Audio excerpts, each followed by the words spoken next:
A rare show of unity among the world's big powers produces a UN resolution on peace talks for Syria. But with so many groups battling it out, how will the resolution be implemented? This is Inside Story.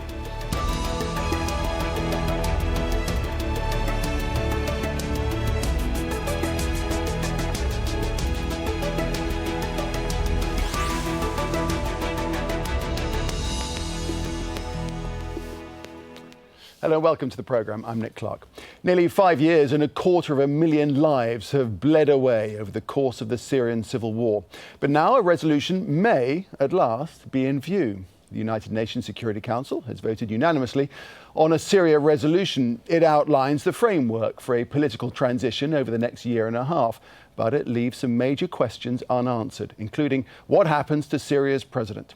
Al Jazeera's diplomatic editor, James Bays, sets up the story for us at UN headquarters in New York. A unanimous vote by the UN Security Council endorsing a clear and ambitious timeline for political transition in Syria, with face-to-face talks and possibly a ceasefire in just a matter of weeks. But this resolution was the result of very last-minute negotiations. It's a demonstration of the difficulty of the task ahead, that as ministers were arriving in New York, talks were still underway. Diplomats, ultimately reporting to the Russian foreign minister, were fighting with their counterparts over many of the words and details of the resolution. When it was finally passed, it was praised by the current president of the Security Council, the United States. After 4.5 years of war, this is the first time we have been able to come together at the United Nations in the Security Council to embrace a road forward. During that time, 1 Syrian in 20 has been killed or wounded. 1 in 5 is a refugee. 1 in 2 has been displaced. The average life expectancy in Syria has dropped by 20 years. Here in the corridors and offices of the United Nations, they now face a tough challenge: convening peace talks between the Syrian government and the Syrian opposition next month in January. And there are still many unresolved issues. Who should be in that opposition delegation, and which groups should not be allowed to go to those peace talks or even take part in the future of Syria because they are designated as terrorist groups? But the hardest issue of all, the future of President Assad, is still in dispute. The Russian foreign minister again stressing it was not for the international community to decide his fate. This on the day that the Security Council finally negotiated the exact language of the resolution. But will those carefully agreed words still make sense when they're put to the test in the coming months? James Bays, Al Jazeera at the United Nations.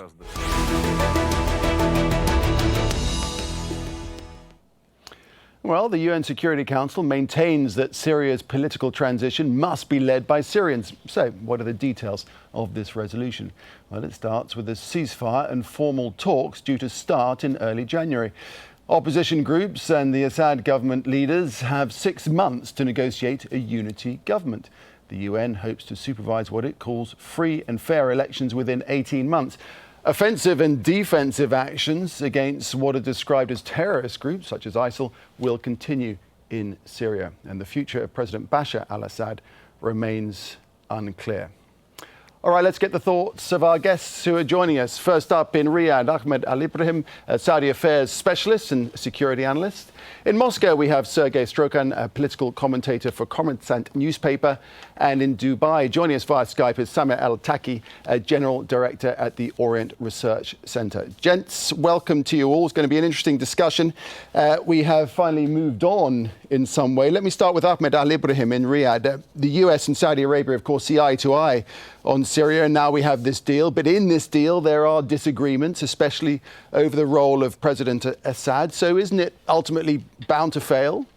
I think this is what the Saudis is going to say or believe. Until now, we did not hear an official engagement from the Saudi counterpart. But if you see the United States over the time period, they've been backing up step by step from the idea of stepping al-Assad immediately. Of course, Saudi Arabia sees the future of Syria without al-Assad, but now al-Assad, he is the only player on the ground, and it's been forced that people is going to have to play ball with him until they get him somewhere that we will have a Syria without al-Assad. I mean, they are calling for an election for the coming in 18 months. So I think Saudi Arabia is going to have difficulty accepting that resolution. Otherwise, Saudi Arabia has to let go a little bit of their belief in order to, to play ball with the opposition parties and the rest of the Security Council member in order to see eye to eye with the United States and the rest of the Council group.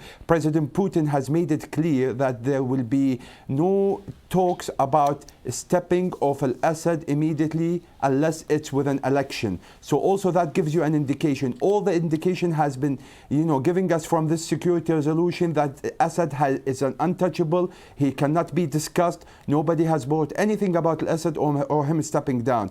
That gives us a big indication that this is, in the eye of the Security Council, the roadmap, and I think for the Saudi Arabia, they see it maybe it's going to fail because of that. Okay, let's get the view from Moscow then. Sergey Strokan, what do you make of it? Russia saying that Assad should not be required to leave power as a precondition.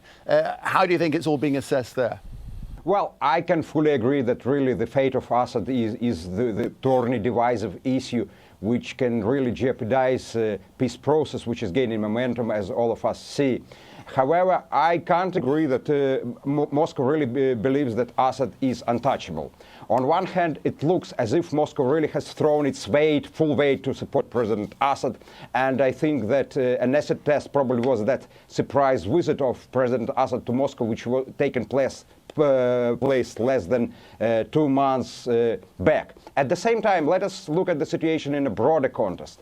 I don't think that Moscow is really obsessed with Assad as personality.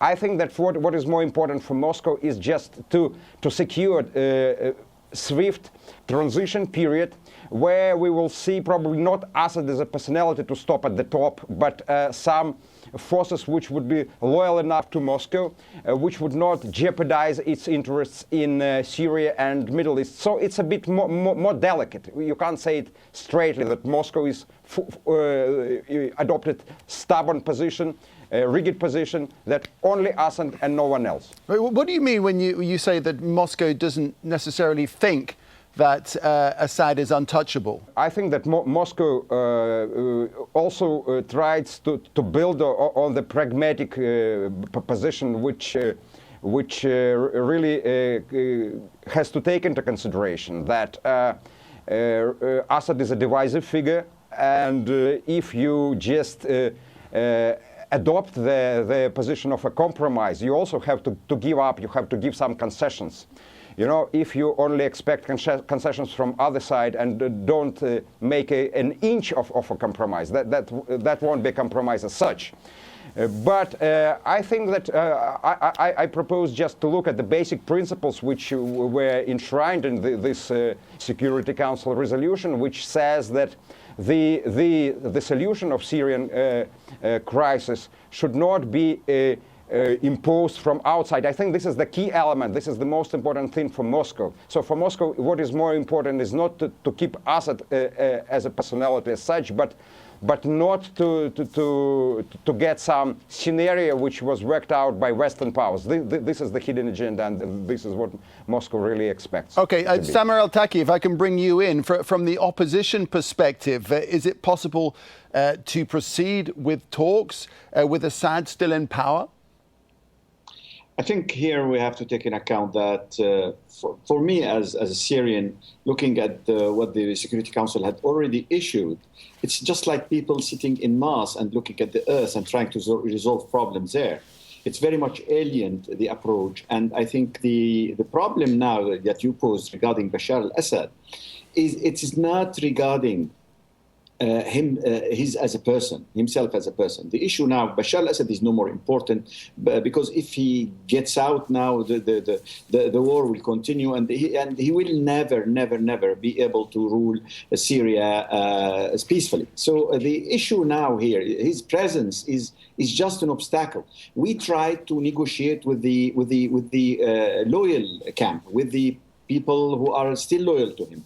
And there have been many ideas that came out, but the problem is that he is blocking, he's hijacking his own people and preventing them from being engaged in any solution but through him and through his family and his interests. And this is our problem. If you want a united Syria, you need to negotiate with the Alawites, with the other confession, and the other political bodies that are still considered to be a part of the loyal camp, and he's just confiscating this and hijacking his own people and preventing them from getting into a serious negotiation with the other Syrians on the other side. And this is our problem with Bashar al-Assad. Okay, well, there's many facets to this which we need to move on to, because Friday's agreement calls for formal talks on a political transition to start in early January. And the opposition delegation is in the making, headed by a former Syrian Prime Minister, Riyad Hijab, and his allies are based outside Syria, mainly in Turkey. Now, Syria is home to more than 100 rebel groups. Altogether, they hold this territory. The UN resolution doesn't specify which rebel groups will be invited to future talks. It also ignores several other groups in Syria, such as al-Nusra Front. It's linked to al-Qaeda and holds this part of the territory. Also absent are the Kurds, who hold a portion of northern Syria. Then there's ISIL, which holds much of eastern Syria, including the main oil fields. The resolution also fails to mention, as we've been discussing, the future of President Assad. Syrian government forces currently hold this area here. So, Ahmed Alibrahim in Riyadh, the resolution doesn't mention which groups will be involved in these talks, which are scheduled to start very soon in January. But ultimately, there needs to be a coherent opposition to speak with one voice, and we seem to be a million miles away from that, don't we? Of course. I mean, let's start with Saudi Arabia being one of the leading force in this coalition, I would say the political coalition, when it comes to Syria. I think Saudi Arabia is going to start compiling a list of terrorist groups that they would like them to be labeled as terrorists, and they need to be, I would say, taken off from this whole, Security Council resolution and identified as terrorists and been taken out. Which is, first of all, the generals of Iran, which is they are on the ground right now, al-Qaeda, Jabhat al-Nusra, Daesh, and probably another 9 groups like them. They are all come under the category of terrorism. After actually they eliminate we can already see this fracturing, can't we, if we're going to go down that route? Yeah, of course. I mean, you have to define who is the opposition, who actually you can bring to the table so you can talk and they actually care about Syria, and who are the terrorists and killing other Syrian people within Syria. So it has to be identified. Otherwise, this whole security resolution is going to fail down. We need to identify who are the terrorists, who's on board or who's not. But there's people like Daesh, they need to be eliminated. We have the generals from Iran who is disrupting the peace in or the Syrian and killing the Syrian people, and among probably 11 terrorist group. And then from then you bring people to the table and you start talking them and embed them in the opposition party that is in the coming years, which is in the security resolution they are talking about 18 months period. 18 months you have to sit and talk with these, and you have to identify, and the Assad is going to be in charge. Of course, Saudi Arabia looks at Syria with Assad is not part of the future, but the Assad regime is getting less and less not important every day. He's losing ground every day. Russia knows this is the right time, that by the end of the 18 months or next year, the Assad will have no more ground to stand off, and he's going to flee or they're going to exit him out of Syria. Let's stick to the story of these rebel groups. And Sergey, in Moscow, I'm not sure that Moscow wouldn't entirely agree with everything that we've just heard, but this is a fundamental problem, isn't it, resolving this issue of the different rebel groups? Absolutely. President Assad is not only the one divisive issue. The other thing is that just whom you are going to define as terrorists.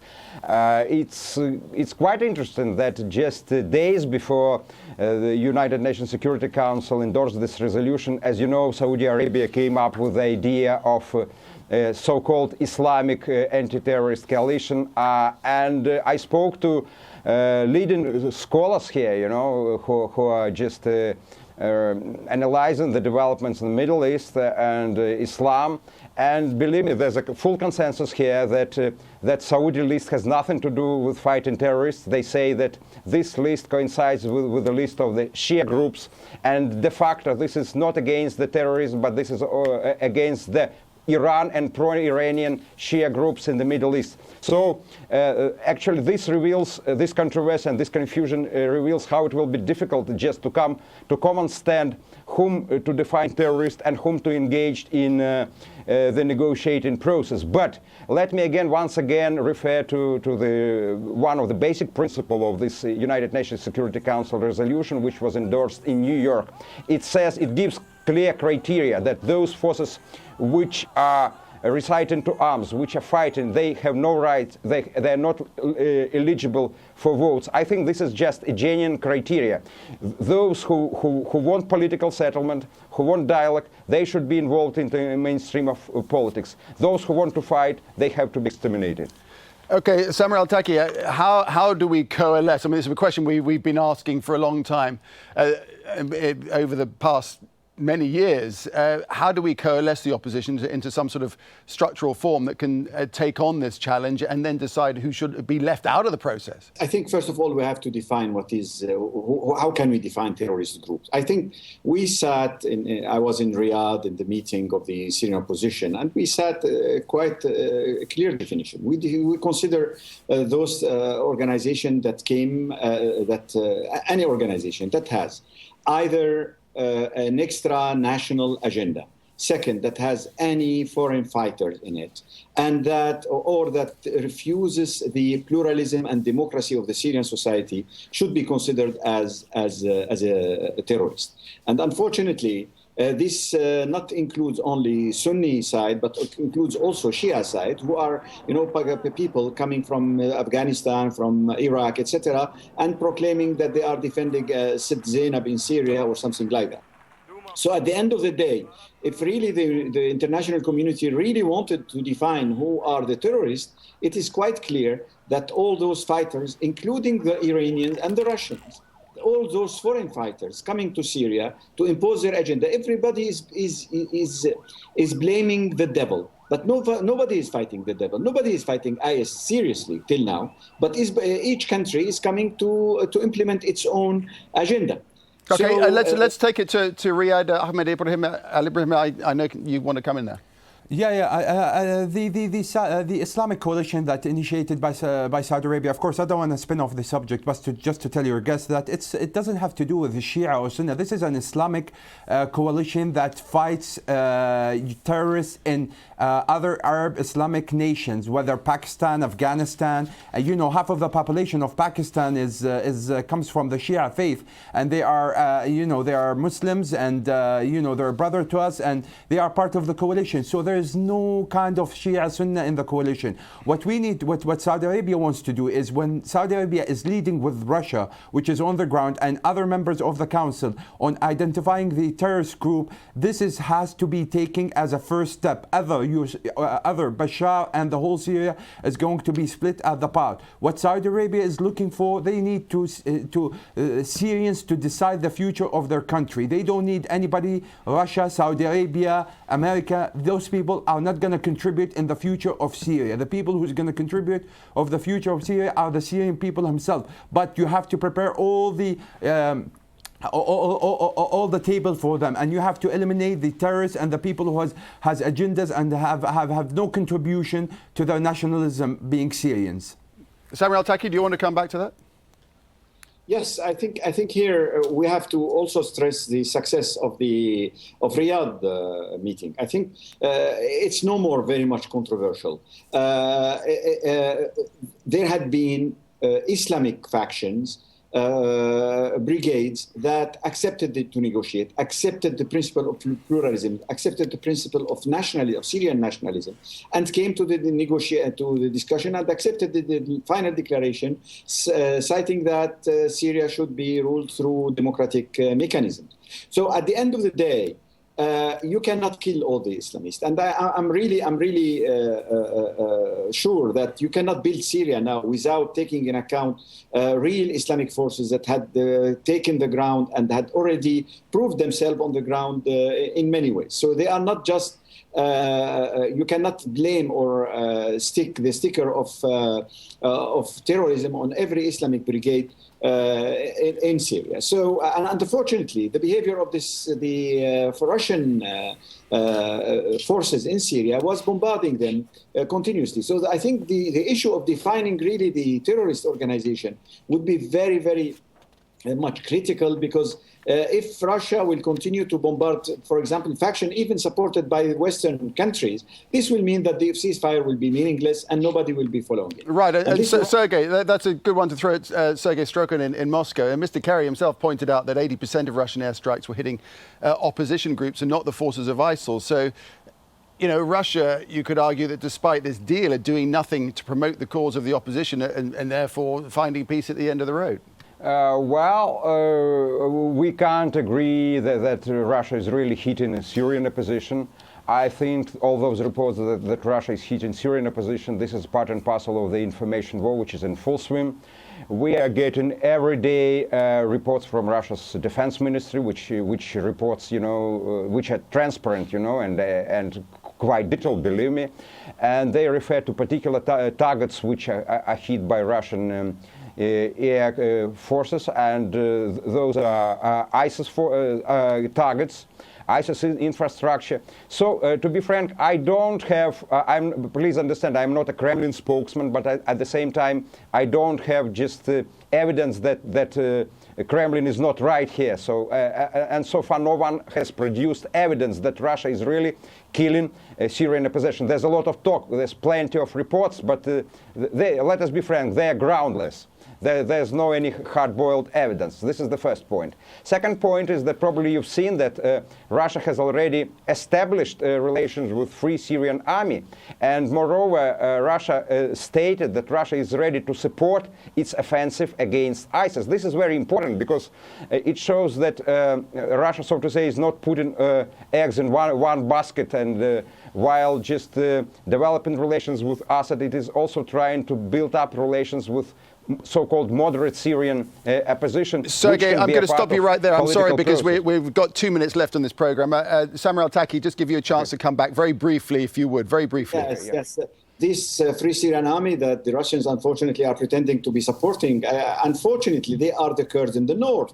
They are those. The problem with the Russians is that they are trying to pick up their own opposition and their own Free Syrian Army, and they are considering those secessionist people who will have only an aim to divide Syria. They are supporting them just because they are against the Sunni Arabs. And okay, Samir, I'm just going to jump in there again. I do apologise. We're just run out of time here. And Ahmed, I just want to throw to you in Riyadh.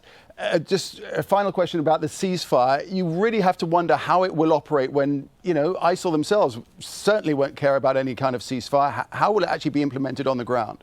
Well, this is the $1 million question. I don't have an answer for that. But unless you have a harsh step and you identify who are the terrorist groups and you eliminate those terrorist groups as soon as possible and you start actually targeting them very smart, very harsh, very right, otherwise all what the Security Council is all about is going to fail.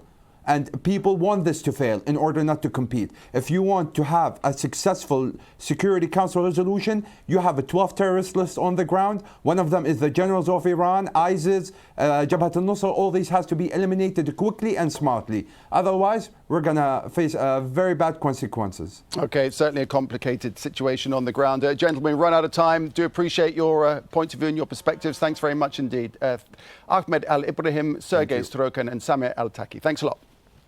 And thank you for watching. As always, you can leave your comments on the programme's page of our website, aljazeera.com. You can post your views on facebook.com/AJ Inside Story or tweet us at AJ Inside Story. From me, Nick Clark, and all the team here, it's goodbye for now.